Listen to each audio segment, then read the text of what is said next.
Hello everyone and welcome to Ed 361. In this class, we seek to develop all sorts of knowledge and skills that will help train us and prepare us to be better teachers in the future. So we'd like to start off class with this story from the scriptures. If you're familiar with this story, this is the story of the brother of Jared.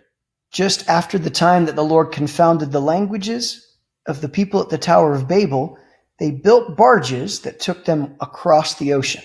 It said that they were tight like unto a dish, that there was a hole that they could open at the top in order to get air. But there were many times that they were tossed all over the place by the wind and by the waves and even went under the water, almost like a submarine. Now, I don't know about you, but this is many of my fears rolled up into one. For example, being in a small enclosed space, a fear of drowning, as well as being eaten by great white sharks. Well, I guess that's a dolphin, but anyway, you get the picture. So we might ask ourselves, how is it that these people could experience joy? Look at those smiles on their faces in a time that was so bumpy and uncertain. Well, if we go back earlier in the scriptures, we find that they were successful because of the amount of preparation that they undertook before undertaking this journey. They did everything they could to get ready and prepared. That, ladies and gentlemen, is our goal in Ed 361, is to get prepared and trained for the exciting and yet bumpy future that awaits each one of us as teachers. So for now, here are our learning goals. We want to become familiar with our classmates, the instructor, and the expectations of the course. And we also want to get right to work examining and developing foundations of effective classroom management. Specifically, we'll start looking at classroom expectations. Now, when you go into the classroom, there is a need for you to communicate clear learning goals and objectives to your students. This helps them understand the what of the day. What is it that we're going to focus on? They should be clearly written and worded in ways that can be understood by our students. In addition to learning goals, we also want to use essential questions. Whereas the learning goals help students understand what we will be focusing on, essential questions are helpful in helping students to understand why what we're learning about really matters. So for right now, here are our essential questions. What are the expectations for this course? And how do classroom expectations, such as behavior, dress code, etc., how do these influence student learning? Like learning goals and objectives that we present at the beginning of the lesson to communicate to students what we're going to be working towards, essential questions should also be communicated towards the beginning of a lesson and often revisited throughout in forms of reflection, classroom discussion, and other connection-making activities that remind our students why what we're learning about is important and help our students to understand why what we're learning about actually matters. In Ed 361, there are 4 main course objectives. The first is to help you to develop the ability to plan and prepare lessons using appropriate pedagogy, outcomes, and assessment. And you can see a number of other standards coded underneath here that remind us that there are lots of things that we can learn to do that will enhance our ability to plan and prepare lessons. The second course objective is we want to be able to examine how to establish a culture of learning by using tools such as classroom management, developing respect, rapport, and an effective learning environment. Third, we will seek to explore a variety of evidence-based teaching and instructional methods in an effort to engage our students in learning and to help us be more flexible in meeting our students' instructional needs. And fourth, we also need to identify and understand the full range of other responsibilities that we have as professional teachers. Now, as a student at BYU Idaho, it's important for each of us to understand and observe dress and grooming standards. This includes on-campus classes as well as remote courses and online classes. As you move into the field of teaching, you need to be aware that every school district has a dress code and standards of conduct. So as a teacher, you need to know it, abide by it, and enforce it with clarity, consistency, and kindness. So what might this look like as we move out into the teaching field? Let's give an example. So let's do a little bit of practice with this example. You're in your first year of teaching, and you notice that one of your students comes in with a brand new hat and is excited for everyone to see it. But at the school where you work, the dress code states that students are not to be wearing hats indoors and are not to wear any clothing or accessories that advertise and or allude to illegal substances. So as a teacher, what would you do in this situation? Could you please pause the video here and take about a minute or so and come up with a plan about what you would do in this situation?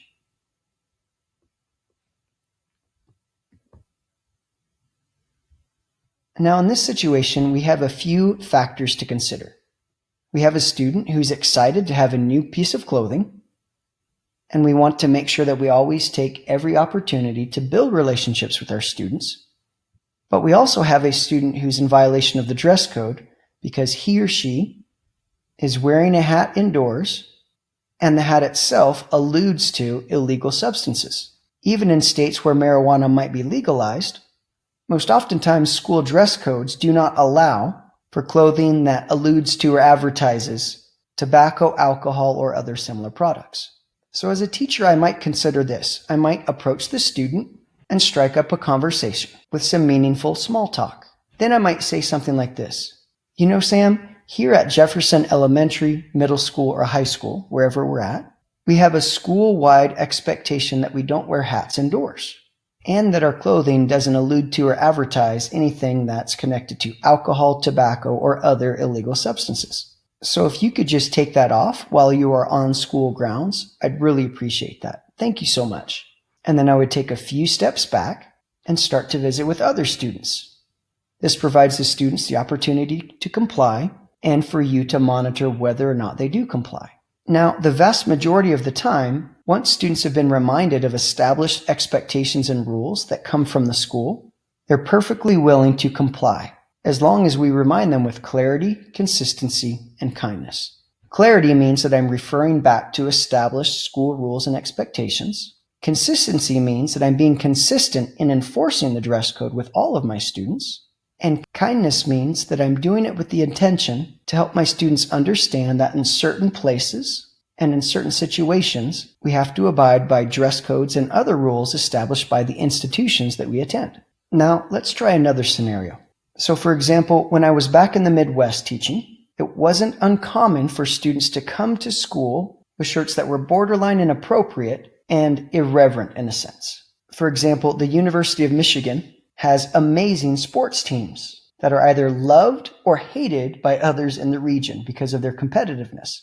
I had a student come into my class with this t-shirt that took the first letter of this swear word and the first letter of the name of the school and flipped them around. Could you take a minute, pause, and think through what you would do in this situation?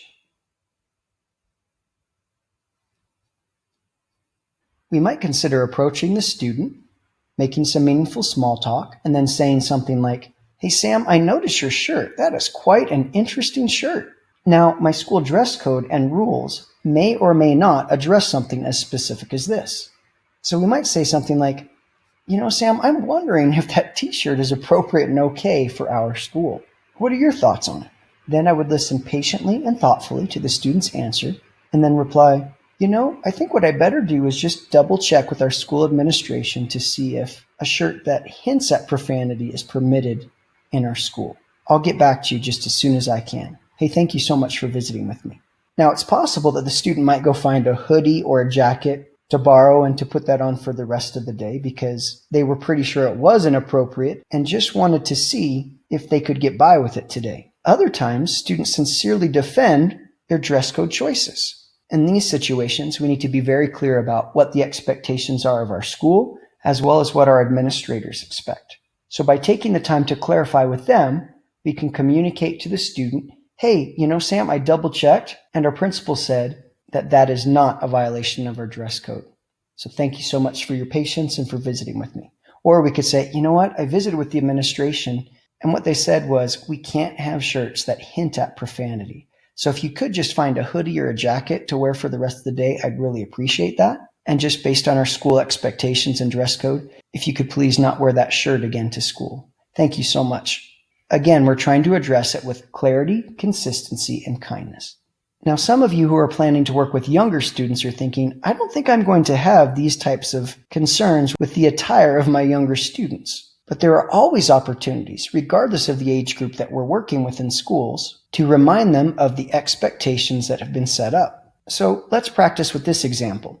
Let's say that a younger student comes to school with a handheld game system. Now, as a teacher at my school, I've already studied and I'm familiar with the rules and expectations, and in this scenario, know that handheld gaming systems are not allowed at school. We could approach this sort of situation in much the same way that we approach the other ones. We could say something like, "Hey Kelly, how's your day going?" Make some meaningful small talk, and then say something like, "Hey, I noticed you brought your gaming system to school. Just as a reminder, here at our school, we're not allowed to have portable gaming systems. So if you could just please put that away and not bring it to school again, I'd really appreciate that. Thank you so much." The goal is to not go toe-to-toe with kids or to get into a power struggle, but simply to remind them of the established rules and expectations of the school. Now, you're probably wondering, but what if kids say no? What if they say, "No, I'm not going to take off my hat," or "There's no way I'm going to go find a hoodie," or "You can't make me put this away"? What I would suggest is actually take different scenarios that you're a little bit worried about tackling in the classroom, writing those down on a list, and then having other people practice those with you. So in this case, let's say that a kid does say, "No, I'm not putting this away, and you can't make me." Could you pause right here and take a minute to determine what would you do next? That would continue to be clear, kind, and consistent. So let's say that my student said, "No, you can't make me do it." I could say something like, "Oh, you're absolutely right. I would never make you do anything. But as a teacher at this school, sometimes it's my job to help remind our students about what the established school rules and expectations are. And here at Jefferson Elementary, we have a rule that we don't bring our gaming systems to school." Now, at this point, I should probably provide two plausible choices. For example, I could say something like, "So Jess, so if you could decide either to put it in your backpack or you can just put it up on my desk and get it back at the end of the day, but it's totally your choice and up to you." Most often, by providing two options that are in compliance with the school rules and expectations, allows students to make a good choice. It's when we walk over to students and say, "Hey, give me your Nintendo Switch," or "Give me your phone," or "Take that off now," that we end up in power struggles with our students. Now, it is worth noting that some dress codes have been accused of inadvertently sexualizing and or criminalizing female and minority students. School dress codes, for example, have been making news as students speak out about the ways that the standards appear to them to be unfair, particularly to girls and to black males, particularly to our female students and our male students of color. Is it possible that girls' clothing choices are singled out for being overly revealing and a distraction to boys, while black males' choices are perceived as being associated with criminality? A number of studies and closer looks at school dress code violations have found that black and multiracial students are disproportionately likely to be coded, or in other words, cited and or disciplined for dress code violations. Interestingly and alarmingly, many school dress codes use gendered language, such as "girls must not wear spaghetti straps or show cleavage." And what might be the reasoning behind this? Often we hear explanations such as, "These things are distracting to other students, particularly our male students." But when we think about it, is it possible that this type of dress coding students for being distracting is a form of victim blaming? It's like saying the male response is your fault. Your female body is causing negativity, which is a disturbing and sexist message to send to our students. Couldn't we also argue that it's offensive to men, suggesting that they don't have the ability to talk to a female student without going wild in their brains and their thoughts? So as a professional teacher, we have an opportunity not only to know and enforce dress codes and other school expectations, but we also might have opportunities to work with others to develop and refine dress codes and other school policies that are less likely to target particular students, as has been the case in a number of dress codes over the past several years. Now, as teachers in training, we want to make sure, again, that we know and comply with the dress and grooming standards of our institution. Because whatever school we teach in, there will be an established code of conduct, standards of dress and grooming that we will need to know and abide by. It's also worth noting that in this course, whether it's in a face-to-face setting, remote, or online, that we need to be actively engaged in the work. There's a tremendous difference between being all in versus being not present or engaged in the class and learning activities. Whether we're in class, learning remotely or online, technology can facilitate learning or it can impede it. So we want to make sure that we use our technology in a way that helps us to be successful in this classroom. Please do everything that you can to ensure that your technology doesn't come between you and your classmates or the instructor. Here, for example, is a class of 16 students taking the course remotely. Can you find the one that's in attendance but not actively participating? And there he is, right here, sleeping soundly. So in this case, where we're completing this course online, it's important to watch out for what we call attention splitting. You know better than anyone that we only have so much time in a day to allocate to a particular course. Let's say, for example, that this class represents the amount of effort and attention that needs to be invested to successfully complete this course. If we set aside some time to work on the coursework, but have other things going on, we start to inadvertently engage in what we call attention splitting. So instead of being able to pour in maximum effort to the course as needed, we end up splitting our attention between the work we're doing on this course and repeatedly checking our phone or other device for alerts and messages that come in. The more we split our attention between working on a course, alerts and updates from other devices, and other activities that are going on in the background, such as online shopping, the less attention and effort we're able to give to successfully complete the course. So in summary, what we've done so far is work to become a little bit more familiar with the expectations of the course, and we have spent a little bit of time examining some of the foundations of effective classroom management, specifically classroom expectations. The hope is that we now have a little bit more information about each of these essential questions. What are the expectations for this course? And how do classroom expectations, such as behavior, dress code, influence student learning?